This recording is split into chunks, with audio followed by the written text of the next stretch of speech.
அனைவருக்கும் இனிய காலை வணக்கம். இன்று இரவு ஸ்ரீ சாமுண்டீஸ்வரர் நாடகமன்றம் நடைபெறும் ஊரல் வை திண்டிவனம் கதையின் ஆரம்பம். குறைத்தீர்ப்பார் கும்மகாளி.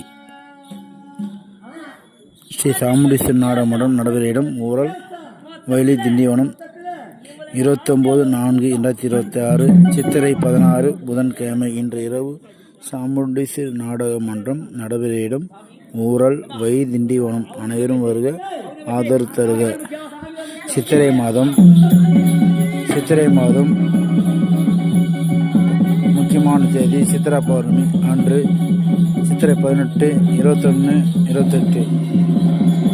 சித்திரை 21 இளஞ்சிட்டு நாடகமன்றம் காலி உள்ளது. சித்திரை 28 இனியா நாடகமன்றம் காலி உள்ளது. சித்திரை 18 முக்கியமான தேதி சித்திரா பௌர்ணமி 5 நாடகமன்றம் காலி உள்ளது.